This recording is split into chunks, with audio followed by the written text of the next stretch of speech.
Halo Sobat Dunia Seribu Besar, semoga Sobat selalu diberi kesehatan, panjang umur, dan rizki yang melimpah, amin. Sebelum masuk ke alur ceritanya, jangan lupa dukung channel ini ya dengan klik subscribe, like, komen, dan share, terima kasih. Mari kita lanjutkan perjalanan, Li Qiye. Kedua belah pihak berada di panggung perang sekarang. Ziking menatap orang ketujuh itu dengan meremehkan. Kamu berhasil melarikan diri terakhir kali tetapi itu tidak akan terjadi lagi. Aku akan memenggal kepala anjingmu hari ini. Ziking menegaskan. Kelompok tersebut tidak merespon dan perlahan membentuk formasi. Meskipun mereka harus melarikan diri selama pertempuran terakhir dan hampir mati dalam prosesnya, mereka berhasil menahan amarah mereka meskipun mencapai titik. Mereka tahu tentang cengkeraman kekuatan sehingga kemarahan tidak akan menghasilkan apa-apa saat ini. Tetap tenang dan mengalahkan Ziking akan menjadi jawaban atas penghinaannya. Tentu saja penonton menganggap kenyamanan mereka sebagai ketakutan yang melumpuhkan. Mereka di sini hanya untuk mati. Seorang ahli berkata dan tidak memikirkan apapun tentang formasi tersebut. Mereka percaya bahwa formasi tidak cukup untuk mengatasi perbedaan nyata dalam budidaya.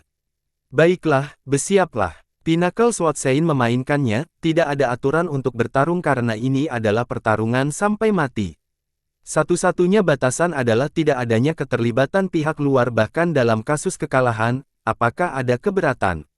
Tidak ada satupun di sini, tapi Mounsward bisa datang membantu, Central Secret Ground kami tidak akan menyetujuinya sama sekali. Ayo satu, bunuh satu, ayo dua, bunuh dua. Lebih banyak lebih baik. Ziking menatap Li Qiye dengan arogan. Dia tidak lagi takut karena mereka sudah siap. Para ahli Mounsward hanya akan menuju kematian mereka. Selain itu, hal ini akan memberi Central Secret Ground lebih banyak alasan untuk menyerang Mounsward. Tidak ada persetujuan di sini. Ketujuh orang itu berkata serempak.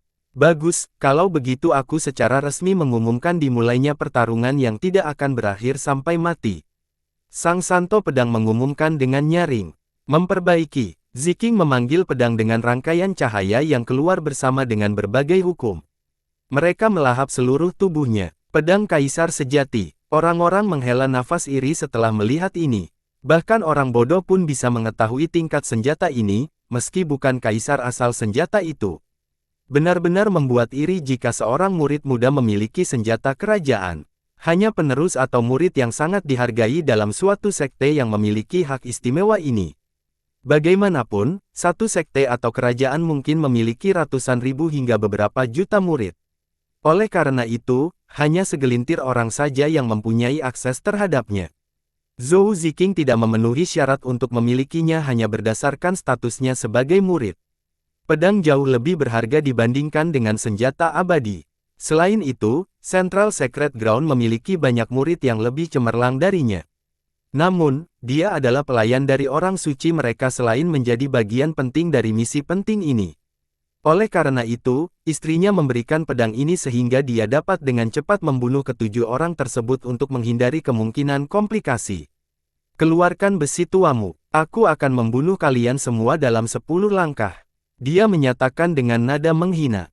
Ziking lebih kuat dari lawannya dan pedang kekuasaan ini hanya membuatnya lebih percaya diri, membunuh semut ini akan terlalu mudah. Tidak, hanya 3-5 gerakan saja sudah cukup. Seorang ahli menggelengkan kepalanya dan berkata, para murid dari Mounsward tidak memiliki apapun untuk menghentikan pedang itu. Itu akan memotong harta mereka. Seperti mengiris tahu. Benar, menurutku Mounsward tidak akan memiliki harta berharga.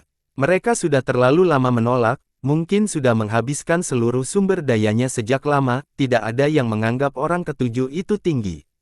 Mendering, mendering, mendering, boom, senjata dipanggil dengan suara keras. Seseorang bahkan dapat mendengar ledakan ketika ketujuh orang itu diam-diam melakukan itu. Energi besar muncul di langit dan mengunci area tersebut dengan cahaya ilahi. Senjata abadi, dan senjatanya juga, penonton menjadi tercengang dan menatap mereka dengan tidak percaya. Senjata-senjata ini tidak hanya kuat, tetapi juga tampak menyatu dengan penggunanya. Kedua entitas itu mengeluarkan resonansi dao seolah-olah mereka telah berada di tempat bersama. Namun hal ini tidak terjadi pada Zhou Ziking. Senjata kekuasaannya tidak selaras dengannya. Semua orang dapat melihat bahwa dia baru mendapatkan baru-baru ini. Dia lebih rendah dalam aspek ini dibandingkan dengan ketujuh orang itu. Kelompok Jiahui dibuang keluar angkasa oleh Li Qiye. Meskipun hanya 5 hari berlalu di luar, mereka telah menghabiskan 5 tahun dengan senjata mereka di sana, sehingga menghasilkan kesatuan. Benar, senjata kita memang terbuat dari besi tua. Ruoxi muda tidak bisa menahan cibiran. Mereka kesal dengan komentarnya sebelumnya meski tidak menunjukkan ekspresi mereka. Dalam pikiran mereka, mengalahkan Ziking adalah jawaban terbaik. Wajah Ziking menjadi panas setelah mendengar ini. Dia bangga memiliki satu senjata pemukulan tetapi ketujuh senjata ini juga memiliki jenis yang sama.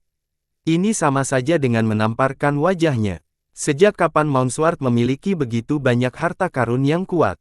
Kerumunan orang terkejut. Ingat, para ahli dari generasi sebelumnya mungkin tidak memilikinya, tetapi masing-masing junior memilikinya saat ini.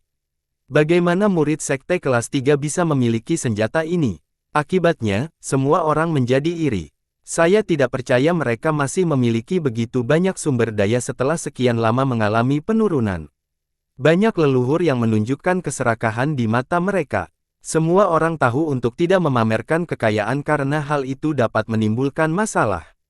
Sayangnya, tak seorang pun akan mempunyai gagasan seperti ini jika ketujuh orang itu berasal dari 8 Trigram atau Central Secret Ground. Misalnya, tidak ada yang berpikir untuk mengambil pedang kekuasaan dari Ziking. Namun, tidak demikian halnya dengan Mounsward.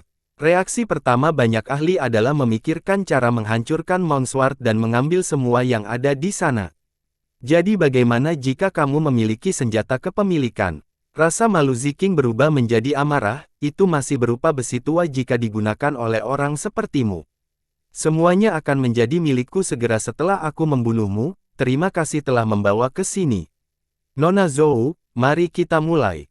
Li Jiankun menantang. Dia bertindak cukup keren sebagaimana seharusnya menjadi kakak pertama, teladan yang baik bagi rekan-rekannya. Mereka sangat marah saat ini dan hanya ingin membunuh Ziking. Kalau begitu, aku akan membunuhmu dulu. Mata Ziking tajam, berdengung. Kelompok Jiahui mengaktifkan formasi 7 bintang mereka. Tanda dan kilatan cahaya muncul di sekitar mereka. Mereka tidak meremehkan musuhnya meski memiliki begitu banyak senjata ampuh, menyadari meremehkan kekuatan. Pelatihan baru-baru ini telah meningkatkan kemampuan mereka lebih jauh lagi. Usaha mereka tentu saja tidak sia-sia. Mati, Zhou Ziking menghilang karena serangan. Kecepatannya tak tertandingi saat dia menguasai keseluruhan dan melompat ke dalam formasi ketujuh.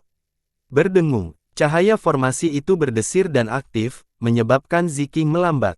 Namun, pedang kekuasaan memiliki kekuatan yang dahsyat. Itu memancarkan kekuatan agung yang mampu menembus segalanya. Jadi, sedikit stagnasi tidak menghentikan serangannya.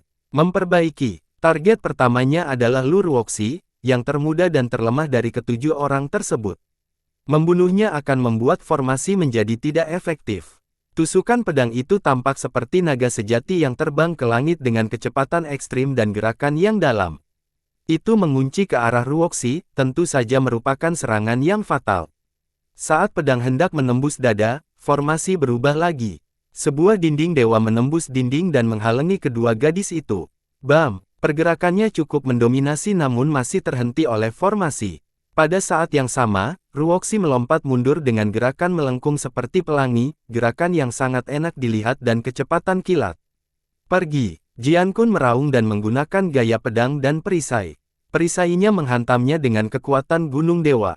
Pedangnya terbang dari tangan seperti sambaran petir dan langsung menuju ke tenggorokannya.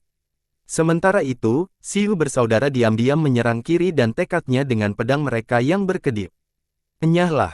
Ziking meraung dan menggemuruh dengan bunyi dentingan. Dia menyapu semuanya dan langsung memukul mundur yang ketiganya. Ketiganya terhuyung mundur. Formasi itu bersinar terang dan banyak pilar batu giok muncul di belakang mereka untuk menstabilkan pendirian mereka. Engah! Ziting tertarik dengan ketertarikannya yang membara. Formasi tersebut juga meletus seperti gunung berapi yang bangkit. Itu memancarkan gelombang lava langsung ke Ziking. Ziking tidak takut sama sekali. Dia menggerakkan pedangnya seperti burung merak yang melebarkan ekornya. Ini menciptakan penghalang untuk menghentikan gelombang lava. Rasakan paluku. Suehong melakukan serangan dengan pukulan vertikal. Pengiriman yang dihasilkan cukup kuat untuk menghancurkan bumi. Sayangnya, pedang itu masih belum bisa menembus penghalang pedang yang dipasang sebelumnya, hanya memecahkannya dalam prosesnya. Dalam sekejap mata, kilatan cahaya muncul saat sesuatu akhirnya menembus penghalang yang rusak. Kilatan tajam itu tampak seperti ular berbisa yang menggigit tenggorokan Ziking. Jiahui lah yang melakukan gerakan fatal. Ziking bereaksi dengan cepat karena prospeknya yang unggul. Dia menggerakkan pedangnya kembali ke depannya dan menangkis tusukan berbahaya itu. Dia kemudian dengan cepat menyerang dan menyatu dengan pedangnya dalam hal teknik. Tebasan kecepatan kilat melesat ke arah Jiahui. Ledakan. Jiahui disembunyikan ke depan dan formasi juga menjawab panggilannya. Itu melepaskan ribuan pedang ke langit, menghasilkan formasi pedang yang memperkuat tebasannya. Pergi. Ruoxi bersiap dan melepaskan semburan bintang jatuh ke arah lawannya. Sekarang, Li Jiankun dan yang lainnya telah menstabilkan posisi mereka dan memulai penyergapan. Gemuruh. Kedua belah pihak telah melakukan gerakan eksplosif sejauh ini. Pertarungan tampak seimbang. Pada awalnya, Ziking mengira dia akan mampu membunuh semua orang di sini dalam 10 gerakan. Itu adalah potongan sampah di matanya karena dia dengan mudah melukainya di pertarungan sebelumnya. Siapa yang mengira mereka akan menjadi begitu ulet hanya dalam 5 hari yang singkat? Kekuatan mereka meningkat dan kerjasama tim mereka menjadi lebih sempurna seolah-olah pikiran mereka terhubung. Hal ini memungkinkan mereka untuk melakukan formasi dengan sempurna. Ditambah lagi, senjata mereka berada pada level yang sama dengan pedang kekuasaannya. Beberapa sebenarnya lebih kuat. Yang terburuk, senjata-senjata ini sangat selaras dengan penggunanya. Di sisi lain, dia hanya memiliki sepeda selama beberapa hari dan tidak terbiasa. Ini berarti dia tidak memiliki keunggulan dalam hal persenjataan. Para penonton dapat melihat bahwa ketujuh orang itu lebih lemah dari Ziking. Perbedaan antara dua alam penuh seharusnya tidak dapat diatasi bahkan ketika jumlahnya melebihi 7/1. Namun, mereka telah menciptakan keajaiban dan tidak menunjukkan tanda-tanda akan kalah hingga membuat takjub penonton. Kerja tim yang sempurna seperti itu seharusnya membutuhkan beberapa dekade untuk diasah. Banyak penghargaan yang lebih tua memuji setelah melihat gerakan halus dan pola pertarungan dari ketujuh orang tersebut. Banyak saudara-saudari yang dilatih untuk berjuang bersama. Beberapa sekte juga memiliki teknik dan formasi luar biasa untuk tim. Namun, hanya sedikit yang bisa mencapai tingkat penguasaan yang dipimpin oleh orang ketujuh tersebut. Sepertinya kita meremehkan Mount Sword. Mereka sebenarnya punya sesuatu seperti ini di balik lengan mereka. Salah satu tetua sekte berkata dengan mengharukan. 7 murid dari sekte kelas 3 berhasil berjuang melawan seorang murid dari Central Secret Ground. Ini sungguh suatu keajaiban. Sialan kalian semua. Ziking menjadi sangat marah. Dia telah membual tentang membunuh mereka dengan cepat sebelumnya, tetapi 30 gerakan telah berlalu sekarang dan ketujuh gerakan itu menjadi lebih ganas dari sebelumnya. Memperbaiki. Dia melepaskan seluruh vitalitas dan energi aslinya ke dalam pedang. Itu memancarkan cahaya berdarah karena dia juga menambahkan darah aslinya juga. Darah asli sangat berharga bagi para penggarap tetapi gadis gila itu tidak lagi peduli. Ledakan. Dengan masuknya darah dan energi sejati, kekuatan yang agung terwujud dalam pedang. Aura badai ini menyerupai kedatangan seorang kaisar. Ziking meraung dan mencengkeram lehernya dengan kekuatan. Tebasan tersebut mampu mengatasi segala kendala, menebangnya seperti mengomel kering. Ledakan, diluncurkan, diluncurkan. Ketujuh orang itu tidak dapat menahan kekuatan gerakan ini meskipun formasi membantu mereka dengan tembok dewa. Semuanya tersiup angin. Beberapa dari mereka terluka dan mengeluarkan seteguk darah. Susunan formasi mereka menjadi kacau karena mereka menjauh dari tempatnya. Titik lemah muncul pada formasi mereka. Jika Ziking terus menekan, dia pasti bisa menghancurkan formasi dan membunuh ketujuh orang tersebut. Sayangnya, dia kesulitan bernapas saat ini, energinya benar-benar habis. Tebasan tadi menggunakan sebagian besar darah aslinya sehingga dia tidak punya kekuatan untuk menyerang lagi. Ini jelas merupakan waktu terbaik untuk mengalahkan grup karena adanya celah besar dalam formasi mereka. Ziking yang telah menghabiskan waktu untuk menyadari hal ini juga tetapi dia tidak berdaya dan hanya bisa melihat kejadian ini berlalu begitu saja di depan matanya. Ketujuh orang itu secara alami menyadari kekurangan dalam formasi. Mereka mengabaikan luka mereka dan kembali ke posisi mereka untuk menstabilkan susunannya. Berdengung. Formasi menjadi cerah kembali dan penuh momentum. Bukaan menghilang dari pandangan. Betapa malangnya, para ahli dan leluhur yang menyaksikan secara merata, menyadari sepenuhnya seluk-beluk pertarungan tersebut. Ini bisa berjalan dengan baik sekarang. Salah satu leluhur berjanji setelah melihat formasi berjalan sekali lagi. Pertarungan sebenarnya ekspektasi mereka akan kemenangan mudah bagi Ziking. Dia telah kehilangan kesempatan terbaik untuk menjatuhkan murid ketujuh ini sekarang. Nenek moyang yang berpengalaman mencatat bahwa dia telah kehilangan keuntungan dan peluang terbesarnya. Sekarang terlihat sangat suram. Ziking memulai dengan kuat tetapi menggunakan kekuatan yang terlalu cepat, kurang memiliki keuletan dan ketangguhan yang ditunjukkan lawannya. Ini pasti diperoleh melalui latihan yang berat. Tetap tenang, Li Jiankun memerintahkan saat mereka mengepung Ziking. Gemuruh, perbendaharaan formasi dibuka. Banyak dinding muncul di sekitar Ziking bersama dengan perisai yang muncul di sekitar ketujuhnya.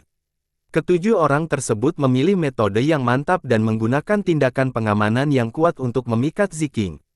Mereka tidak ingin sembarangan menyerang secara langsung, melainkan memilih untuk membuat kehabisan vitalitas dan energi. Sebelumnya, vitalitasnya cukup sampai dia memutuskan untuk menggunakan darah aslinya untuk mengaktifkan pedang kekalahan. Meskipun dia berhasil mengalahkan kelompok itu dalam pertukaran itu, dia benar-benar kehabisan tenaga sekarang. Tindakan tersebut berasal dari kemarahan dan arogansi yang mempercepat kekalahannya. Kamu pikir aku memecahkannya? Ziking bisa melihat target mereka dan meraung. Dia mendapatkan kembali kekuatannya setelah mengistirahatkan dan mengunci pedangnya secara horizontal. Memperbaiki. Gelombang pedang yang tampak seperti tornado ditembakkan untuk menghancurkan formasi tertinggi. Namun, kelompok Jiahui bergerak dengan sempurna, bertahan ketika musuh menyerang dan menyerang ketika musuh mundur alih-alih memaksakan masalah. Beberapa putaran seperti itu membuat energi pedang Ziking melemah, sama dengan energi aslinya. Dia mencoba beberapa kali untuk menerobos dengan menggunakan gerakan pedang terkuat dan teknik ofensifnya. Sayangnya, ini tidak bisa mengalahkan formasi Li Qiye dan hanya membuat energinya terbuang lebih cepat. Situasi semakin memburuk seiring berjalannya waktu. Dia berada pada posisi yang tidak menguntungkan, tidak mampu mengubah momentum pertempuran. Setelah menghabiskan sumber dayanya, dia kehilangan kemampuan untuk menyerang. Sekarang, dia harus menggunakan pedang untuk bertahan hidup. Meski begitu, 7 orang lainnya tidak terburu-buru menjatuhkannya. Mereka perlahan dan terus maju untuk mendorong Ziking hingga kematian sambil mempertahankan susunan formasi. Tidak ada yang bisa mengubah ini. Banyak ahli yang lebih tua menenangkan kepala karena mengetahui bahwa Ziking telah kalah. Hasil ini mengejutkan semua orang karena mereka begitu optimis pada awalnya. Mereka juga terkesan dengan pertunjukan ajaib dari ketujuh orang tersebut. Untuk membunuh lawan dua alam di atas. Sebuah prestasi yang luar biasa. Wasit, Pinnacle Sword Sein, membuka mulutnya beberapa kali ingin menghentikan pertarungan namun akhirnya menelan kata-katanya. Dia jelas berdiri di sisi Ziking karena kerajaannya memiliki hubungan baik dengan Central Sacred Ground. Dia ingin menjadi wasit agar bisa memihak Ziking. Siapakah sangka pertarungan yang akan berkembang seperti ini? Dia tidak punya alasan untuk menghentikan pertarungan karena 7 lainnya tidak melanggar peraturan. Terlebih lagi, dia juga tidak bisa terlalu terang. Dia masih merupakan tokoh besar dalam sistem dan tidak bisa membuang reputasinya ke sampah demi junior. Murid laki-laki dan perempuan muda yang mengikuti Ziking di sini marah dengan pemandangan ini. Beberapa mencemooh orang ketujuh itu untuk memusatkan perhatian mereka dan memberi Ziking kesempatan. Betapa tak tahu malunya, 7 lawan 1. Apakah semua murid Mount Sword seperti ini? Seorang pemuda berteriak. Mereka tidak punya prestasi, melakukan apa saja untuk menang, itulah satu-satunya alasan mengapa mereka masih berjuang. Seorang lagi dari Central Sacred Ground tertawa. Ejekan itu sia-sia karena kelompok itu tidak bergerak sama sekali. Mereka mempertahankan strategi yang lambat namun efektif dalam mengepung Ziking. Energi sejati Ziking terus terkuras saat mencoba untuk tetap hidup. Dia lemah dan kehabisan napas, sulit bertahan melawan rentetan serangan. Dia memukul beberapa kali, babak belur dan berdarah. Ledakan. Akhirnya, sebuah perisai menghempaskannya ke tanah dan membuatnya muntah darah. Memperbaiki. Pedang yang ditusukkan dari Jiahui tidak menunjukkan belas kasihan. Namun, Ziking sangat cepat dalam menghindar sehingga tusukannya meleset dari sasarannya, hanya menembus bahunya dan menjepitnya ke tanah. Berhenti. Pinnacle Sword Sein akhirnya memerintahkan mereka berhenti pada saat penting ini. Kelompok tersebut ingin membunuh Ziking tetapi berhenti setelah mendengar ini. Oke, pertarungan berakhir di sini. Kamu telah menang. Dia datang dan menyatakan, beberapa penonton mendukung keputusan ini sementara yang lain menunjukkan rasa buruk. Semua orang bisa melihat bias terang-terangan dari wasit terhadap Zhou Ziking dan sektenya. Sayangnya, tidak ada yang ingin menghina kedua raksasa itu sehingga mereka hanya mengejek dan tidak mengatakan apapun lagi. Bukankah ini pertarungan sampai mati? Lu Ruoxi tidak mau berhenti. Di sini berbeda. Ekspresinya memburuk. Kota Gunung Reinkarnasi adalah tempat suci nenek moyang. Menodai tempat ini dengan darah adalah tindakan asusila, jadi ini berakhir di sini dengan kemenanganmu. Kami tidak menerima. Jiahui berkata, peraturan tetaplah peraturan, dan dinyatakan bahwa ini tidak akan berakhir sampai mati. Dia ingin membunuh kita, jadi tidak masalah kalau kita membunuhnya sekarang. Kurang terbuka. Mata Sang Sword Sein memancarkan kilatan tajam. Keputusanku sesuai dengan aturan, tidak boleh membunuh orang tak bersalah. Terlalu banyak bias. Salah satu leluhur dari sekte yang relatif besar membiayai kepalanya tetapi tidak membela ketujuh orang itu. Tidak ada yang benar-benar peduli bahwa sekte kelas 3 diperlakukan tidak adil. Alasan dan keadilan tidak ditegakkan saat ini karena hal itu akan memprovokasi Santo Pedang dan dua kekuatan di belakang Ziking. Itu tidak sepadan. Li Jiankun dan yang lainnya secara alami menjadi merah, tidak menyangka akan begitu bias terhadap Zhou Ziking. Mereka mendapat pelajaran tentang kekejaman dunia ini. Ketika seseorang tidak cukup kuat, mereka juga tidak akan mendapatkan bantuan dari orang lain. Kami mengalahkannya, jadi kami berhak menentukan nasibnya. Jiankun membalas. Sword Sein itu berubah dingin, kalau ku bilang ini berakhir di sini, maka berakhir di sini. Itu adalah izin saya sebagai wasit. Hahaha, Zhou Ziking tidak bisa menahan cibiran pada mereka, jadi bagaimana jika kamu menang, kamu tetap tidak bisa melakukan apa-apa aku. Ingat baik-baik, sekte saya akan mengubah Mounsward menjadi abu. Kamu akan menyesal telah menentangku. Dia malu dan kesal karena kalah dari grup. Sayangnya, ketidakmampuan mereka untuk membunuh memicu rasa sombong. Pedang suci itu mengerutkan kening setelah mendengar ini. Dia meningkatkan bantuan reputasinya untuk menyelamatkannya demi mendapatkan dari kedua raksasa itu. Siapa yang mengira dia akan tetap bodoh? Semua orang tahu bahwa dia akan menjalankan misi gila untuk membalas dendam setelah ini dan menghancurkan Mounsward. Namun, pertahankan hal itu secara implisit daripada menyatakannya sekarang. Keputusan yang tidak bijaksana. Sayangnya, dia sedang menunggangi harimau dan tidak bisa turun sekarang. Dia tidak punya pilihan selain mempertahankan jalur ini. Kalau begitu kami akan membunuhmu terlebih dahulu. Ruoxi yang marah menusukkan pisau ke depan. Berhenti. Seperti yang saya katakan, menumpahkan darah di sini mempermalukan tanah suci, tidak ada seorang pun yang bisa berjanji tidak menghormati nenek moyang. Sword Sein itu menggunakan jentikan jempol untuk menghentikan pedangnya dan mengucapkannya dengan dingin. Dia mengambil landasan moral yang tinggi untuk melindungi prestise nenek moyang untuk menghentikan ketujuh orang tersebut membunuh Ziking. Kenyataannya, ini adalah pertarungan yang direncanakan sejak awal dan tidak akan menodai tanah suci sama sekali. Itu tidak adil, ini pecah sebagai pertarungan sampai mati sejak awal.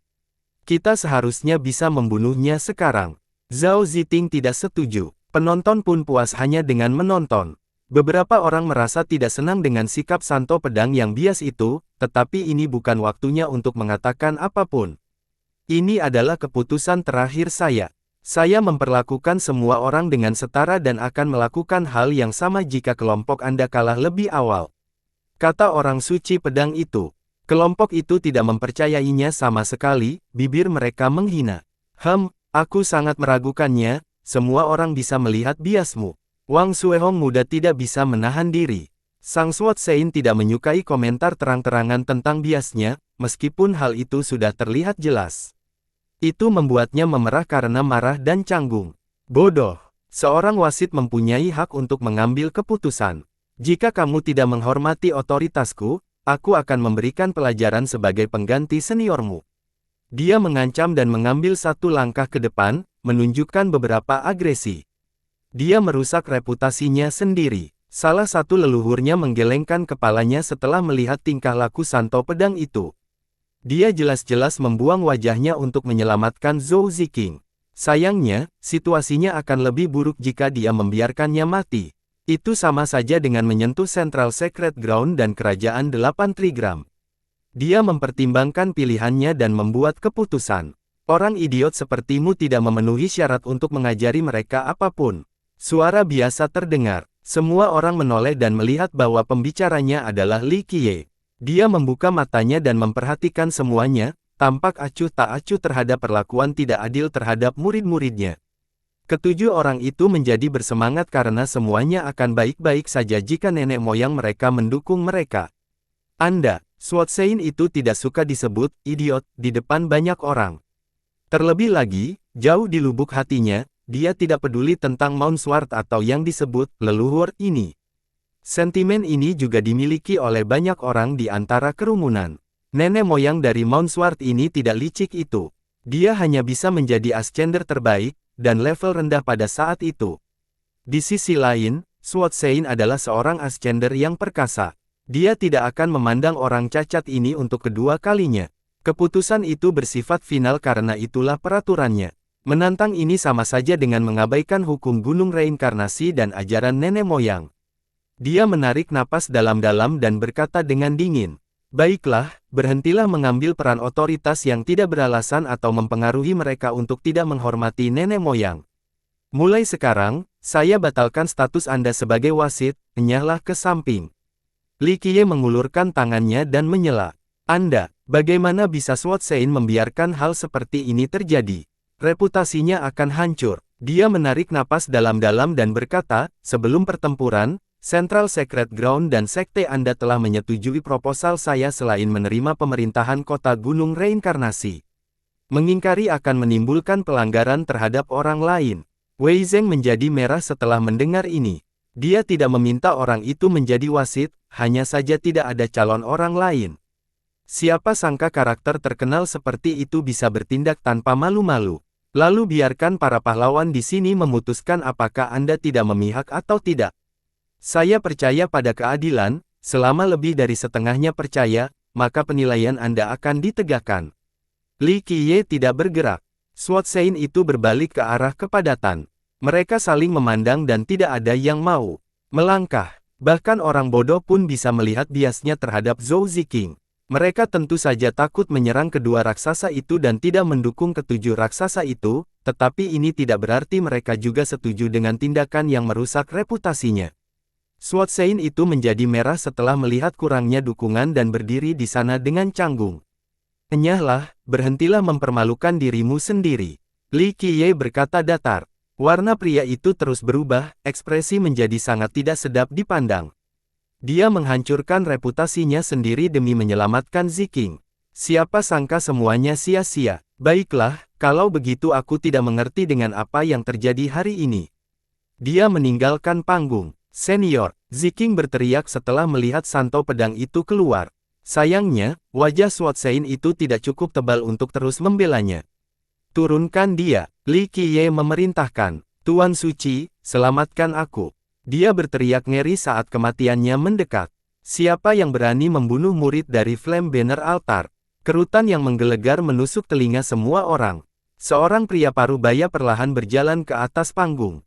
Dia memiliki perawakan tinggi dengan penampilan mata yang tegas. Di belakangnya ada banyak spanduk api yang menyebabkan dia diliputi cahaya merah.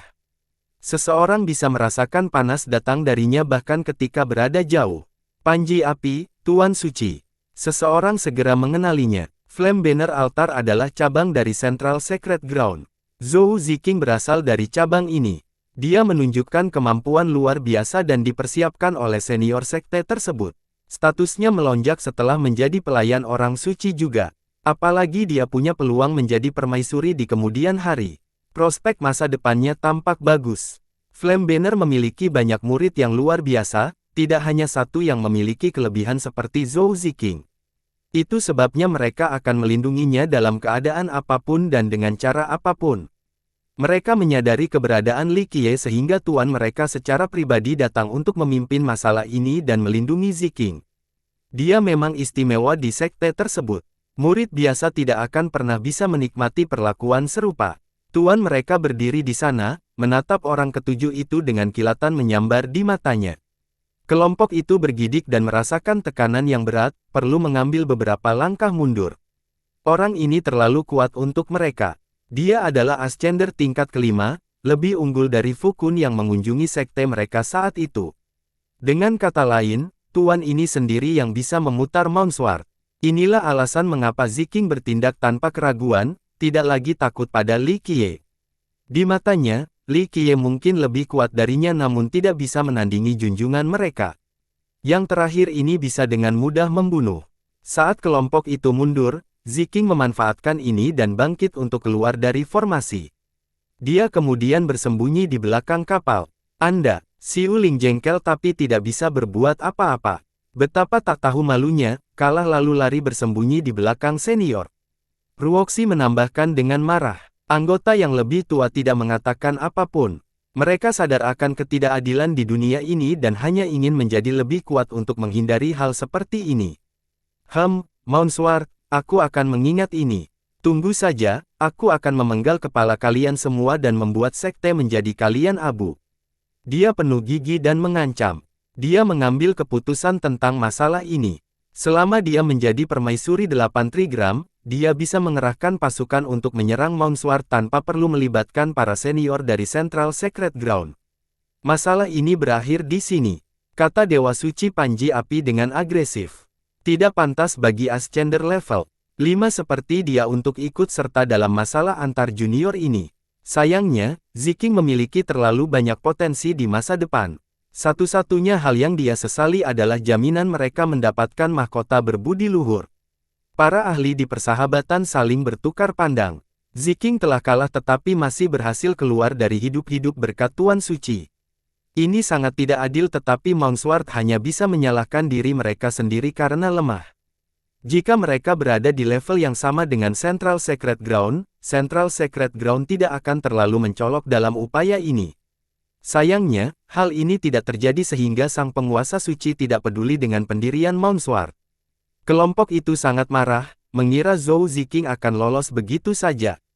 Saat keduanya hendak pergi, Li Qiye akhirnya berbicara lagi, berangkat begitu cepat. Tidak, tinggalkan kepalamu. Sang raja langsung membalikkan dan menyinarinya, jangan mengundang masalah yang tidak perlu atau hari ini akan menjadi kematianmu. Altar spanduk api akan melakukan apapun untuk menjaga keamanan Ziking. Banyak orang yang mengatakan hal itu kepada saya. Mereka semua sudah mati sekarang. Li Qiye dengan malas tersenyum. Bodoh. Sang Lord membalas, kamu adalah nenek moyang Mount Sword dan harus memikirkan kesejahteraannya karena Central Secret Ground kami dapat menghancurkan sektemu kapan saja. Tuan secara terang-terangan mengancam tanpa menahan diri. Kata-kata ini tidak menyenangkan tetapi inilah kenyataannya. Jika Li Qiye cukup keras kepala untuk melawan mereka secara langsung, dia hanya akan memimpin Mount Sword menuju kehancuran, tidak peduli seberapa kuatnya dia. Dia sendiri tidak bisa berbuat apa-apa. Itu adalah pertarungan antara telur dan batu. Itu tidak akan berakhir dengan baik untuk telurnya. Central Secret Ground bukanlah apa-apa, ganggu aku dan aku akan sepanjang sektemu tanpa masalah. Li Qiye berkata, apakah bocah ini gila? Kerumunan saling bertukar pandang. Beberapa ahli menganggap pernyataan itu lucu dan tidak meyakinkan kepala. Dia seorang leluhur, masih hanya seekor katak di dalam sumur. Apa yang dia pikir dia bisa melakukan apa saja di Central Secret Ground sendirian. Terlalu melebih-lebihkan kekuatan sendiri. Dia mungkin terbiasa mengatur semua orang di Mount Sword dan berpikir dia tidak bisa beradaptasi sekarang. Seorang tetua dari sekte besar tidak setuju. Tun Altar, dia meremehkan sekte kita dan pantas mati. Ziking segera ikut campur. Ini adalah kesempatannya untuk membalas dendam karena terjadi di masa lalu. Tuannya memiliki kilatan mematikan. Dia tidak akan membiarkan hal ini terjadi bahkan jika Ziking tidak mengatakan apapun karena orang itu menghina sekte di depan umum. Dia mengangkat tangannya dan brigade berseragam mengelilingi panggung dan ketujuh orang itu. Memperbaiki, mereka menghunuskan pedang mereka, siap membunuh pada saat itu juga. Jia Hui dan yang lainnya menjadi khawatir. Mereka kembali membentuk formasi untuk menghadapi musuh. Tuan mengambil satu langkah ke depan dan spanduk di belakangnya mengeluarkan api yang tak terbatas. Spanduk-spanduk itu menjadi sangat besar dan menutupi langit. Dia tampak seperti raksasa dengan keilahian besar di bawah mereka saat dia mendekati Li Qiye. Mari kita lihat apa yang dapat kamu lakukan, leluhur dari Mount Sword. Dia melewatkan lalu memberi perintah, potong-potong, jangan biarkan ada yang hidup. Memperbaiki, anak buahnya melepaskan gelombang energi pedang ke arah kelompok itu, menenggelamkan mereka sepenuhnya. Rombongan kaget melihat hal tersebut. Orang-orang ini jauh lebih kuat dari mereka. Bahkan serangan pamungkas mereka tidak dapat melakukan apa-apa saat ini. Pada saat yang sama, Sang Lord meraung dan mengibarkan spanduk tepat ke arah Li Qiye, sehingga membelah langit dalam proses. Cakrawala bergetar seiring dengan bintang-bintang di atas, alam semesta itu sendiri terbalik. Anak-anak ini adalah benih yang bagus, sayang sekali. Beberapa leluhur kepala suku dengan penyesalannya saat menyaksikan perkembangannya. Banyak yang yakin akan kematian mereka. Meskipun Li Qiye adalah seorang leluhur, saat ini dia berada di atas sang penguasa altar dan tidak bisa menyelamatkan mereka. Sebenarnya, siapa yang tahu kalau dia bisa menyelamatkan dirinya sendiri? Satu orang saja tidak bisa berbuat apa-apa. Menentang Central Secret Ground sangatlah tidak bijaksana. Dia menyeret sektenya ke bawah bersamanya. Banyak ahli berpendapat bahwa Li Qiye membuat keputusan yang salah. Mereka tidak mengira nenek moyang dari Mount Sword bisa licik itu, kemungkinan besar dia lebih rendah dari penguasa suci Panji Api. Li Qiye dengan santainya mengangkat ekspektasi dan menghancurkan ekspektasi penonton. Ledakan. Semua ahli di panggung dari Flame Banner langsung hancur. Mereka berubah menjadi kabut berdarah sementara senjata mereka menjadi bubuk. Kematian mereka terjadi begitu mendadak sehingga mereka bahkan tidak mengetahui apa yang terjadi, bahkan tidak merasakan sensasi malapetaka. Ledakan. Pada saat yang sama, serangan dari Raja Altar langsung mengenai dia. Namun, itu tidak membelahnya menjadi dua atau mengubahnya menjadi darah, tidak ada hal semacam itu. Kursi roda Li Qiye bahkan tidak bergerak. Sebaliknya, sang penguasa menerima balasan-balasan dan terhuyung mundur. Apa? Kerumunan tersentak sebagai respon dan tidak bisa menutup mulut.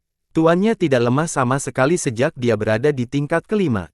Tingkat kekuatan seorang Ascender terdokumentasi dengan baik. Anehnya, serangan langsung dari spanduk itu tidak melukai Li Qiye sedikit pun, bahkan sehelai rambutnya pun tidak. Dia masih duduk di sana dengan tenang seperti patung. Bagaimana ini bisa terjadi? Seseorang berteriak keheranan. Mustahil. Tuan altar juga berteriak dan melihat kembali ke spanduknya, berpikir ada yang salah dengan harta karun itu. Spanduk itu masih memancarkan cahaya terang. Ditambah lagi, dia yakin telah melakukan kontak sebelumnya. Ini benar-benar takut membuatnya. Dia mengetahui kekuatan serangan itu sebelumnya, lebih dari cukup untuk mengoyak bumi. Ascender lain tidak akan berani menghadapinya dengan tubuh seperti itu. Ingatlah bahwa panjinya adalah harta karun yang luar biasa dengan potensi kehancuran yang luar biasa. Sayangnya, langkah besar itu tidak meninggalkan luka apapun pada Li Qiye. Siapa kamu? Altar Raja terletak di belakang karena ketakutan. Dia akhirnya menyadari kekuatan musuhnya. Paling ganas, Li Qiye tidak repot-repot memandang pria itu. Berlari, sang raja mengetahui situasi gawatnya dan bahwa dia tidak dapat mengimbangi musuh sehingga dia berteriak pada Zhou Ziqing. Dia berbalik dan melarikan diri juga karena takut mati. Tetap dan mainkan. Li Qiye tersenyum dan berterima kasih. Dia tidak perlu melakukan hal yang sama pada Ziqing karena dia jauh lebih lemah. Hanya tekanannya saja yang melumpuhkannya. Mengaktifkan, sang raja berteriak dan menyembunyikan panjinya, melepaskan kekuatan yang mirip dengan 1 juta tentara untuk tindakan perlindungan. Ledakan, dia memiliki cahaya yang menyala-nyala dan tampak seperti dewa saat berusaha sekuat tenaga. Sayangnya, ini tidak berguna di tangan Li Qiye. Spanduknya hancur berkeping-keping setelah ledakan keras dan dia ditangkap. Tulangnya patah dan perjuangannya sia-sia. Metode yang berbeda tidak berarti apa-apa. Li Qiye mengencangkan cengkeramannya dan mematahkan lebih banyak tulang, menyebabkan sang raja menjerit. Petarung perkasa di mata penonton kini tampak seperti ayam. Li Qiye bisa membunuh kapan saja dengan menambahkan lebih banyak kekuatan. Ini, leluhur sangat kuat. Menurutku dia adalah seorang yang abadi. Salah satu penonton yang terkejut berteriak. Hanya seorang abadi atau lebih tinggi yang dapat dengan mudah mengalahkan Ascender level kelima seperti ini. Jadi Mounsword akhirnya memiliki ahli sejati setelah bertahun-tahun. Kapan terakhir kali mereka memiliki yang abadi? Salah satu leluhur yang kuat mengangguk. Bagi para sahabat biasa, dewa sejati adalah tuan. Bagi para ahli yang lebih kuat, Ascender adalah masternya. Dan untuk Ascender, yang abadi adalah yang sebenarnya. Sedangkan bagi para Eternals, semua orang yang berada di bawah wilayah mereka hanyalah semut. Tentu saja, mereka juga perlu melihat Evergreens. Seorang pria harus tegas dan cukup terhormat untuk menangani kerugian. Li Qiye berkata, jika sebuah sekte bahkan tidak dapat menepati janjinya, mereka seharusnya merasa malu karena telah menghina reputasi sistem iblis abadi. Apa yang kamu inginkan? Tuannya merasa tidak berarti saat dicengkeram seperti ini. Ketakutan menjadi begitu nyata. Hal ini dapat dimengerti. Siapapun akan merasakan hal yang sama dalam situasi ini. Hidupmu, tentu saja. Li Qiye tersenyum. Sang raja berteriak, jangan gila. Anda lebih kuat dari saya tetapi ada banyak yang lebih kuat dari saya di sekte kami juga. Bunuh aku dan kamu tidak akan punya tempat untuk pergi di dunia ini, nenek moyang dari Central Royal Secret Ground akan memburumu. Engah, Li Qiye mengepal lebih erat. Apa yang tersisa dari Tuhan berhamburan ke angin. Saya akan menunggu. Lebih banyak orang, lebih banyak kucing merah untuk kanvas langit saya. Li Qiye mendengus. Komentar berbunga-bunga ini membuat semua orang bergidik seolah bisa mencium bau darah. Bunuh dia. Li Qiye menjentikkan jarinya dan mengirim Zhou Ziqing ke sebelah ketujuh orang itu. Dia tidak punya waktu untuk bangun sebelum senjata menjulang di sekelilingnya. Kamu tidak bisa membunuhku. Aku calon permaisuri 8 trigram, bunuh aku dan lawan Central Secret Ground dan 8 trigram. Gadis yang ketakutan itu berteriak sambil gemetar. Nona Zhou, Anda kalah. Permisi, Li Jiankun berteriak sebelum disembunyikan. Darah berceceran di mana-mana. Matanya masih terbuka sementara kanopinya terbuka ke tanah. Dia tidak memiliki kesempatan untuk menjadi seorang permaisuri dan menikmati kehidupan mewah. Keheningan mengacaukan tempat kejadian karena pembalikan yang mengejutkan. Semua orang mengira Zhou Ziqing pasti akan menang. Sebaliknya, dia malah mati. Penguasa suci Panji Api gagal menyelamatkannya dan juga membuang nyawanya. Itulah akhirnya. Seseorang berkata dengan lembut setelah melihat kepala Ziqing jatuh ke tanah. Semua orang saling menatap bingung karena tidak satu pun dari mereka mengharapkan Mounsword keluar sebagai pemenang. Akankah Mounsword bangkit kembali? Seseorang bertanya. Beberapa ahli berpikir sejenak. Seorang leluhur akhirnya berkata, Gletser tidak akan muncul dalam semalam. Beberapa leluhur masih tidak terlalu memandang tinggi Mounsword, tidak mudah bagi sebuah sekte untuk bangkit. Hal ini memerlukan upaya selama beberapa generasi dan lebih dari 1 atau 2 ahli. Untuk mencapai puncak, sebuah sekte membutuhkan banyak murid elit. Sebuah rumah besar tidak bisa dibangun hanya dengan 1 pohon. Masih terlalu dini untuk mengungkapkan. Kuncinya adalah apakah mereka mampu melewati badai yang akan datang. Seorang tetua mengukur. Mereka mungkin terlalu arogan dan ceroboh, menunjukkan kurangnya kesabaran. Seorang tetua membimbing. Beberapa setuju dengan penilaian ini. Mounsword telah mengisyaratkan 2 raksasa dalam sistem saat ini, sebuah pilihan yang sangat tidak bijaksana, tidak ada orang lain yang akan memilih jalan ini. Kerumunan tidak percaya bahwa Li Qiye sendiri dapat melawan kedua kekuatan itu. Mereka punya banyak master, banyak di antaranya adalah orang-orang abadi. Nenek moyang ini bisa menjadi sangat perkasa tetapi 2 tangan tidak dapat menangani 4 kepalan tangan. Mounsword sudah terlalu lama mengalami penurunan sehingga memerlukan dorongan seperti ini. Namun, mereka mungkin salah memilih target, tidak akan lama sampai berubah menjadi abu. Dewa sejati tidak optimis terhadap peluang Mounsword. Pinnacle Swordshain menyala setelah melihat ini, sangat tidak senang dengan hasilnya dan ingin pergi. Kamu pikir kamu bisa pergi? Li Qiye mendengus. Apa yang kamu coba katakan? Orang suci itu menatap Li Qiye dengan ekspresi yang berubah, jelas terlihat khawatir. Dia adalah Ascender yang kuat jika dibandingkan dengan juniornya, namun tidak lebih kuat dibandingkan dengan penguasa suci Panji Api. Yang terakhir ini dihancurkan oleh Li Qiye, jadi dia juga bukan tandingannya. Semua orang berspekulasi bahwa Li Qiye pasti seorang yang abadi. Kerajaannya juga memiliki para Eternals, tetapi mereka tidak akan keluar tanpa alasan. Dia takut tetapi tidak bisa mundur di depan umum. Tidak banyak, aku hanya akan mengambil nyawa anjingmu. Li Qiye tersenyum. Anda, Sword Sein itu mengarah ke belakang, merasa ngeri. Rekan Daois, kami tidak memiliki ketinggian di antara kami. Dia menarik napas dalam-dalam dan berkata, kerumunan orang tidak menyangka Li Qiye juga akan mengincar Sword Sein itu. Memang benar, tapi kamu merusak pemandangan jadi aku akan membunuhmu. Li Qiye menjelaskan lebih lanjut. Alasan ini mengejutkan banyak orang. Itu terlalu tidak masuk akal namun mendominasi. Apakah dia gila? Mounsward belum memiliki cukup musuh.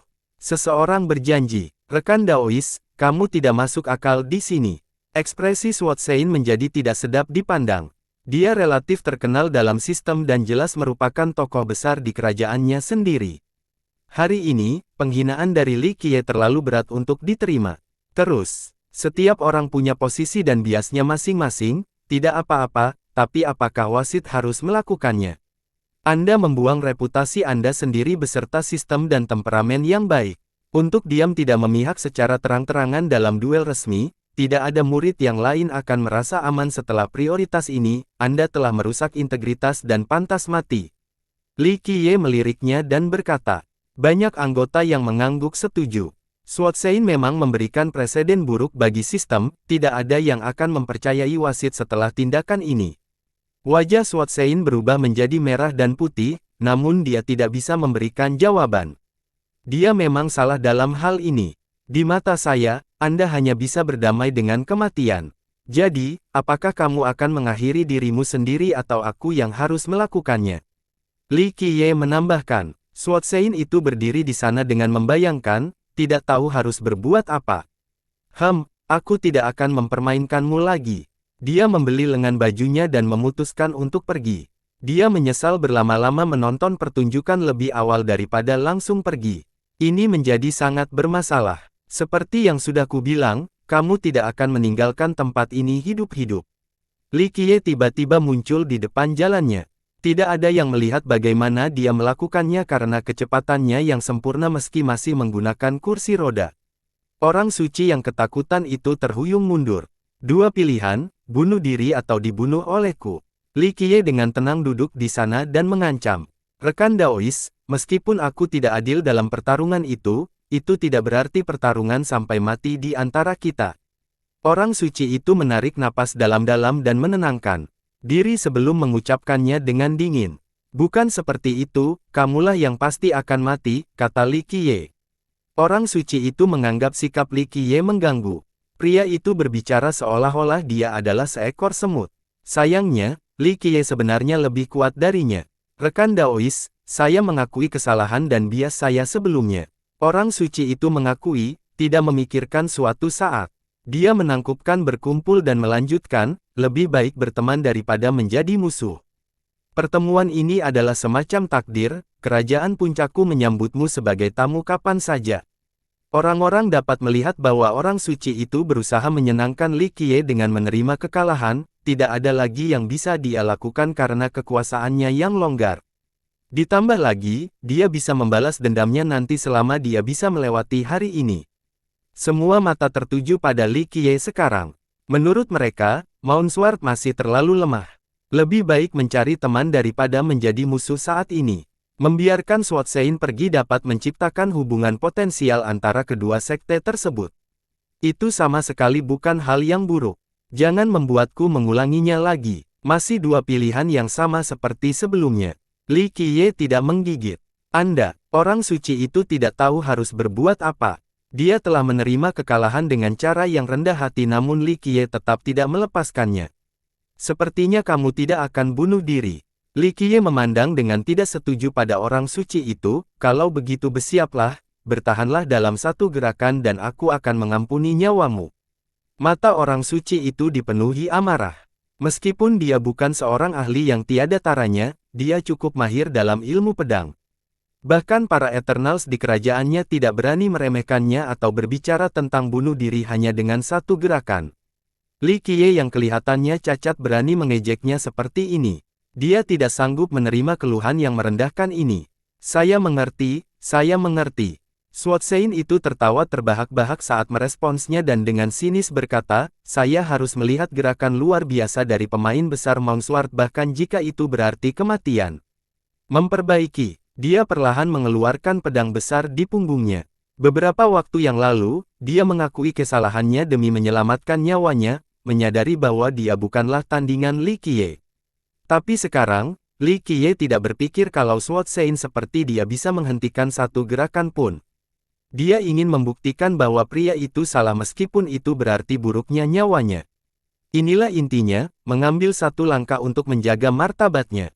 Dia tidak diragukan lagi adalah seorang yang bernafsu, selalu siap untuk tunduk agar tetap hidup. Sayangnya, kesombongan Li Qiye terlalu berlebihan. Bertahan dari satu gerakan menjadi lebih penting baginya daripada tetap hidup sekarang. Itu lebih seperti itu. Kamu belum membuang semua martabat seorang Suotsein. Li Qiye memandang ke arah santai yang marah itu dan berkata, baiklah, aku akan memberikan kematian cepat karena hal ini. Mari kita lihat bagaimana kamu akan melakukan itu. Orang suci itu siap mengerahkan seluruh kemampuannya, tidak lagi terikat oleh emosi seperti orang lain. Perasaan berani ini menjadikannya cukup nyaman.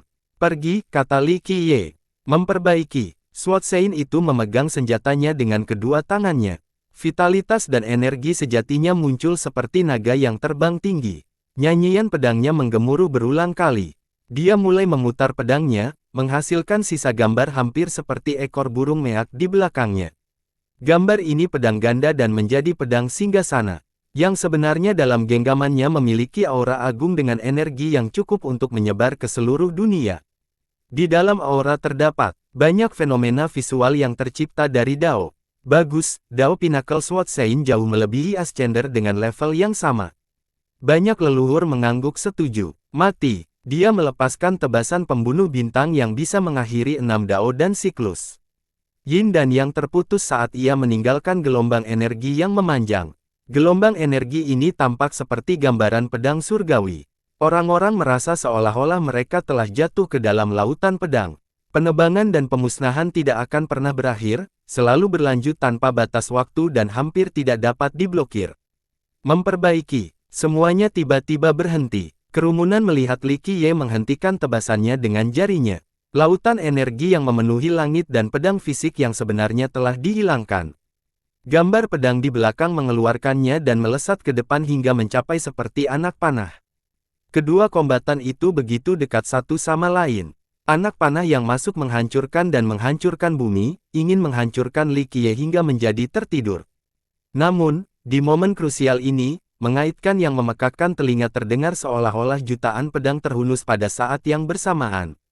Pedang raksasa yang terperangkap di antara jari-jari Li Qiye tiba-tiba tertutup ke belakang, menghasilkan energi tsunami yang tajam. Gemuruh, tsunami ini langsung mengacungkan gambar pedang sang santo pedang dan tidak berhenti sampai di situ. Ia terus terbang lurus menuju santo pedang yang ketakutan itu. Dia secara sambil berteriak, tidak. Ah! Dia mencoba mundur tetapi sudah terlambat. Pedang tsunami menghempaskannya, tidak ada satu pun bagian tubuhnya yang utuh. Rekaman daging dan darah mengotori tanah. Suotsein itu tidak lagi membuat takut para penonton. Li Qiye berkata jika pria itu dapat bertahan dari satu gerakan darinya, dia akan membiarkannya pergi. Semua orang berasumsi bahwa Li Qiye akan menggunakan kekuatan hukumnya yang tak terkalahkan untuk menjatuhkan santo pedang itu. Mereka sangat penasaran dan ingin melihat jurus pamungkas dari leluhur Mongsword ini. Mungkin itu adalah sesuatu yang ditinggalkan oleh leluhur abadi. Sayangnya, dari awal sampai akhir, dia duduk di kursi rodanya dan bahkan tidak berdiri. Dia hanya sedikit menggerakkan jarinya dan menggunakan gaya pedang Dao yang sama untuk melawan lawannya. Rekaman daging masih jatuhan ke tanah. Hal ini membuat beberapa penonton merasa ingin muntah. Belum lagi yang lain, santo pedang itu sendiri mungkin tidak menyangka bahwa dia akan mati karena pedangnya sendiri. Ini adalah akhir yang sangat kejam. Beberapa orang mengeluarkan keringat dingin saat melihat pedang-pedang yang masih tergenggam di jari Li Qiye. Mereka menyentuh senjata mereka sendiri sebagai respons sambil gemetar. Bagi semua petani, senjata mereka dimaksudkan untuk melindungi serta menjatuhkan musuh. Dibunuh dengan alat mereka sendiri sungguh menakutkan. Memperbaiki, Li Qiye memperluas cengkeramannya dan pedang raksasa itu jatuh ke tanah. Waktunya istirahat. Dia tidak melihat kedua kali dan menutup matanya. Jia Hui dan yang lainnya sadar kembali dan mulai mendorong kursi rodanya menjauh.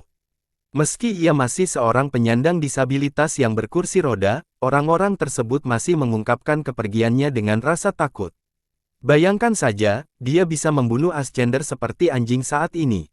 Bagaimana jika dia berdiri suatu hari nanti? Mungkin bahkan orang-orang abadi pun akan gemetar ketakutan di hadapannya. Siapakah leluhur dari Mounsward ini? Saya belum pernah mendengar tentang keberadaan orang seperti ini sebelumnya. Seorang leluhur menganggap hal ini sulit dipercaya. Aku tidak tahu. Para Ascender dari generasi sebelumnya saling menatap satu sama lain, berpikir bahwa Li Qiye pastilah seorang yang abadi. Namun, seorang abadi tanpa ketenaran atau reputasi apapun, itu sangat jarang terjadi. Terlebih lagi, sekte kelas 3 seperti Mounsward harus diketahui keberadaan level ini. Bagaimana mungkin belum ada orang yang pernah mendengar tentang dia sebelumnya? Li Qiye tidak kembali ke tembok kuno tetapi memilih penginapan, membayar tempat dengan halaman pribadi. Di masa lalu, Mounsward memiliki banyak properti dan perkebunan di setiap kota di sini. Murid-murid mereka tidak perlu tinggal di penginapan saat itu. Sayangnya, mereka telah menjual semuanya. Kepala sekolah saat ini, Chen Weizeng, tidak keberatan mencari tempat tinggal yang murah. Dia merasa lebih bijaksana untuk berhemat. Setelah menetap, Li Qiye melirik ke arah kelompok itu dan dengan santai melemparkan sekantong batu asli mereka, pergilah bermain di luar, ini adalah hadiah atas kerja kerasmu. Kelompok itu membuka kantongnya dan terpesona oleh lampu harta karun yang berasal dari batu. Mereka belum pernah melihat begitu banyak batu tingkat tinggi sebelumnya tetapi masih menyadari nilainya. Mereka berdiri di sana membeku, tidak tahu harus berbuat apa. Ini adalah pertama kalinya mereka melihat begitu banyak uang. Terima kasih pada leluhurmu. Weizeng adalah orang pertama yang menenangkan diri dan menatap mereka. Bahkan ia merasakan sensasi yang sama karena ini juga merupakan kali pertamanya. Sekte mereka saat ini tidak mampu membeli batu asli setinggi ini. Ditambah lagi, ini hanya menghabiskan uang untuk juniornya juga. Itulah nenek moyangmu, pikir Weizeng. Nenek moyangnya selalu melakukan hal-hal yang mencolok jauh di luar imajinasi mereka. Kelompok itu buru-buru membungkuk ke arah Li Qiye dan menjadi bersemangat. Mereka kaya dibandingkan manusia tetapi miskin dibandingkan dengan murid dari sekte yang lebih besar. Uang belanja ini membuat mereka gembira. Mereka melihat banyak barang yang ingin mereka beli sejak mereka sampai di tempat ini. Kurangnya kekayaan menghentikan mereka melakukan hal tersebut, sampai sekarang. Tenanglah. Berhematlah sekarang, Anda akan menghabiskan lebih banyak uang untuk hal lain di masa depan. Weizeng memberi tahu kelompok yang berangkat. Kelompok itu mengakui dan lari dengan senyum lebar di wajah mereka. Weizeng juga senang sekaligus iri melihat anak-anak bersemangat. Masa muda memang luar biasa, mereka tidak terlalu khawatir. Meskipun dia tidak mampu, dia bertanggung jawab atas seluruh sekte, seperti berjalan di atas es tipis setiap hari. Ia tidak pernah berani bersantai, selalu diliputi rasa cemas. Kematian Pinnacle Sword Saint dan Flamebanner Secret Lord menciptakan kehebohan di Gunung Reinkarnasi. Keduanya tidak dianggap sebagai master terbaik atau apapun di sistem iblis abadi, tetapi pembunuh mereka berasal dari Mounsward. Nenek moyang dari sekte kumuh ini benar-benar menjatuhkan dua ahli. Lebih penting lagi, mereka sebenarnya menyinggung 3 garis keturunan pada saat yang sama, Central Sacred Ground, Kerajaan 8 Trigram, dan Kerajaan Pinnacle. Ingat, 2 yang pertama dianggap raksasa. Pinnacle Kingdom juga tidak lemah dengan banyak master. Sekarang, Mounsward yang lemah telah menyinggung ketiganya sambil bertindak agak sombong. Itu sebabnya semua orang menjadi bingung. Apa yang akan dilakukan Mounsward melawan kekuatan ini?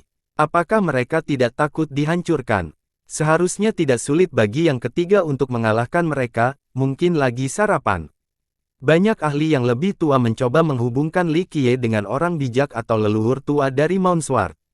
Sayangnya, mereka tidak dapat menemukan tokoh sejarah yang cocok. Pada hari kedua, sesosok yang angkuh tiba di kota ini, seorang wanita cantik yang mengendarai kereta Phoenix yang diukir dengan emas dan batu. Giok, ia memiliki kehadiran yang agung, jelas milik kaum bangsawan. Kereta itu ditarik oleh 8 angsa emas. Sayap mereka yang melebar saat bergerak memancarkan cahaya yang luar biasa. Kereta itu mendarat di kota dan seorang wanita tertinggi yang mengenakan gaun phoenix merah keluar seperti dewi dari atas. Wanita bercahaya itu juga diselimuti oleh awan keberuntungan. Dia memancarkan kehadiran yang agung dan kuat. Dia merengut setelah tiba. Suara ketidakpuasan terdengar di seluruh area. Ledakan. Dia membuka istana takdirnya dan melepaskan energi aslinya seperti air terjun. Orang suci pusat. Banyak orang di kota yang langsung mengenalinya. 11 istana, ascender tingkat 9, hampir menjadi yang abadi. Seorang pemuda yang penasaran menghitung istana dan berkata, dia memang lebih berbakat dari yang lain.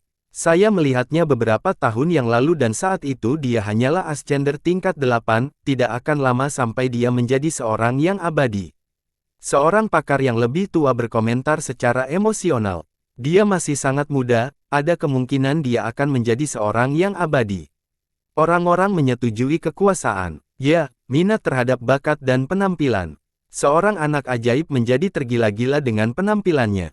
Lupakan saja karena hanya putra mahkota 8 trigram yang layak mendapatkan wanita seperti dia. Temannya menyuruhnya untuk membatalkan ide ini. Anak ajaib itu menghela nafas setuju. Banyak pemuda yang mengagumi sistemnya, tetapi hanya putra mahkota kerajaan yang dapat memenangkan hatinya. Mereka tidak mengeluh karena dia salah satu yang paling kompeten di wilayah ini. Dia seharusnya bisa bertarung melawan kaisar sejati tingkat rendah.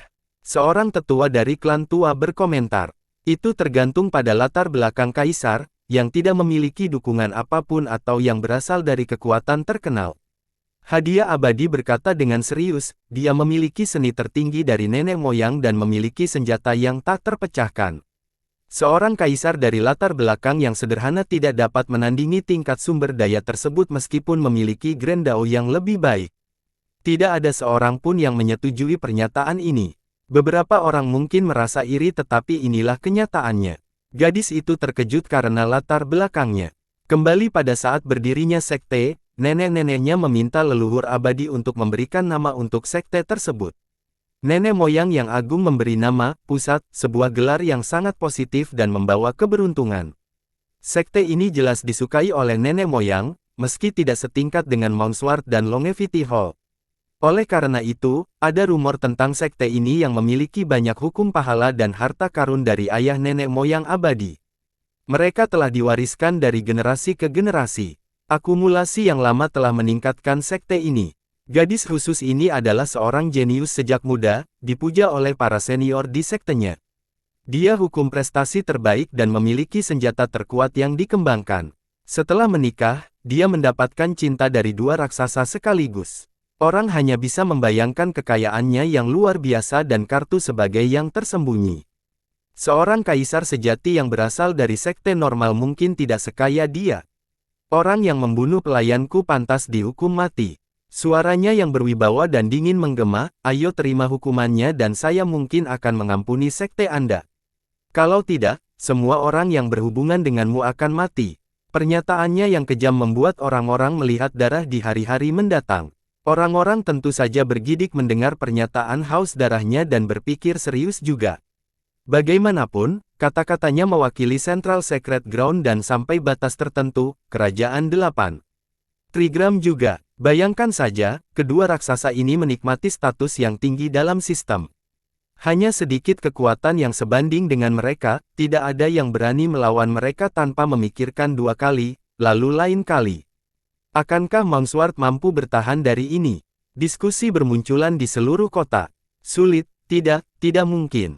Salah satu leluhurnya berjanji, meskipun mereka memiliki leluhur yang menyebut dirinya, yang paling ganas, dia sendiri tidak dapat melakukan segalanya.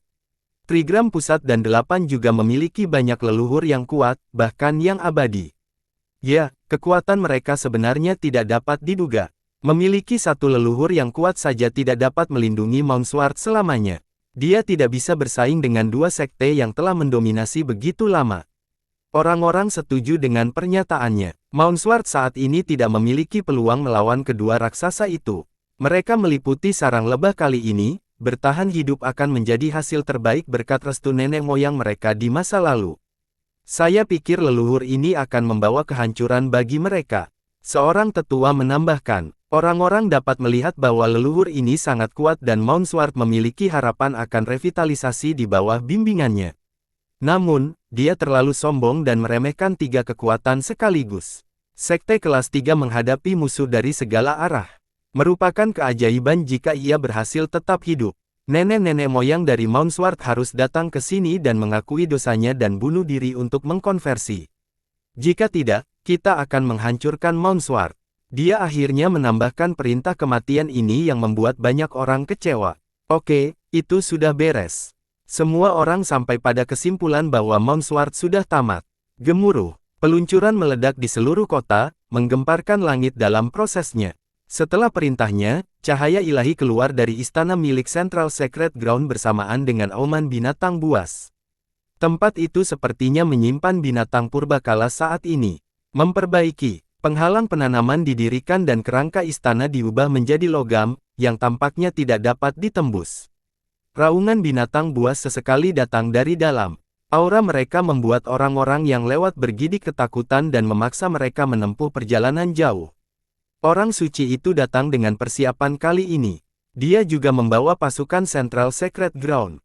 Orang-orang kaget melihat istana berubah menjadi benteng perang. Dia benar-benar ingin membunuh leluhur dari Mount Sword itu. Dia mungkin lebih kuat darinya, tapi jika dia berani masuk ke dalam istana itu, Tuan di sana akan memotongnya berkeping-keping. Saya yakin mereka memiliki nenek moyang sendiri yang datang untuk melindunginya. Satu peluang besar dijelaskan. Sepertinya nenek moyang Mount Sword akan mati di kota ini. Pakar lain sampai pada kesimpulan ini. Kembali ke penginapan, Chen Weizeng juga mendengar pernyataan dari orang suci. Kepala sekolah yang ketakutan itu mencari bimbingan Li Qiye. Leluhur, bagaimana kita harus menghadapinya? Dia tidak punya jawaban melawan raksasa seperti Central Sacred Ground. Jangan khawatir tentang semut. Li Qiye berkata datar. Li Qiye tidak peduli tapi Weizeng tetap gelisah. Dia sesekali melihat keluar dan bertanya-tanya, mengapa anak-anak nakal itu belum kembali. Ketujuh orang tersebut belum kembali dari perjalanan berbelanja sehingga Weizeng sangat meremehkan mereka karena iklim kota saat ini setelah deklarasi orang suci tersebut. Hal-hal yang paling kita khawatirkan, sayangnya, mempunyai peluang lebih besar untuk terjadi. Bam! Sesosok tubuh berlumuran darah terlempar ke halaman. Siapa? Weizeng melaksanakannya dan melihat bahwa itu adalah Guo Jiahui. Dia mendapat luka di mana-mana, keempat anggota. Tubuhnya yang patah dan banyak titik lainnya. Jiahui, Weizeng berteriak ngeri. Katakan pada anak muda itu tidak. Dia tidak bisa menyelesaikannya sebelum gemetar sekali dan terjatuh kembali ke tanah. Dia tidak bangun lagi karena kematian telah tiba. Jiahui, Weizeng yang terkejut berteriak minta tolong, leluhur. Li Qiye muncul di hadapannya, masih di kursi roda. Dia merengut dan mengangkat tangan. Mayatnya kemudian terbang mendekatinya. Dia memancarkan cahaya seolah-olah dia berasal dari zaman kuno. Dia mencapai celah terdalam di dunia, sepertinya mencari di neraka untuk membawa keselamatan kembali.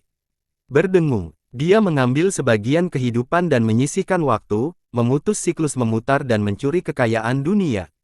Ini adalah kedalaman tertinggi, proses mistis dalam memperoleh kehidupan, sesuatu yang berada di luar jangkauan sebagian besar nenek moyang. Akhirnya, nyala api jiwa menyala di ujung jari telunjuknya. Dia kemudian menunjuk dahinya dan nyala api memasuki lautan kenangannya. Dia mengejang terus-menerus seiring berjalannya waktu dan kehidupan kembali. Bangsawan muda, apakah aku mati? Dia perlahan membuka matanya, masih bingung. Dia tahu bahwa dia sudah mati sebelumnya. Ya, kamu telah mengunjungi gerbang neraka tapi aku telah mengunci nasibmu yang sebenarnya sebelumnya. Tak seorang pun di dunia ini yang bisa membunuhmu tanpa seizinku. Tindakan sebelumnya ini memungkinkan dia untuk menyelamatkannya bahkan ketika dia benar-benar dilenyapkan dan jiwa serta rohnya telah hilang. Sangat sedikit makhluk di dunia ini yang mampu menjatuhkannya dalam kondisi seperti ini. Rahang Weizeng jatuh ke lantai. Gelombang emosi menguasai dirinya. Dia dengan jelas melihat bahwa gadis itu sudah mati, dan bukan kematian sementara atau kematian palsu juga. Orang yang melakukan ini tidak menahan diri, menyebabkan kerusakan permanen pada jiwa. Dia benar-benar sudah mati tadi. Namun, Li Qiye mendapatkan makna kehidupan dan membawanya kembali. Dia benar-benar bangkit dari kematian. Berdengung, dia mengangkat tangannya lagi dan Grand Dao berubah menjadi kuali. Esensi medis yang agung membungkusnya dan menariknya ke dalam kuali untuk proses penyempurnaan. Lukanya pulih hanya dalam waktu singkat. Selain itu, dia mengalami transformasi fisik lainnya, konstitusinya menjadi lebih baik dari sebelumnya. Yang lain juga dalam bahaya. Gadis yang terbangun dari proses tersebut dan dengan cemas berkata, "Bangsawan muda, para master dari Central Sacred Ground mengambil Virtuous Crown dan menangkap semua orang." Saat mereka sedang berbelanja, kelompok tersebut juga mendengarkan pernyataan dari orang suci tersebut. Mereka segera berlari kembali ke penginapan namun disergap oleh orang-orang dari Central. Mereka kalah dalam jumlah dan kekuatan. Mahkotanya diambil sementara ditangkap. Mereka kemudian melemparkan mayatnya ke sini untuk mengintimidasi Li Qiye. "Baiklah, ini waktunya untuk melakukan kematian." Li Qiye dengan tenang berkata sementara matanya bersinar dengan niat membunuh. Bersambung.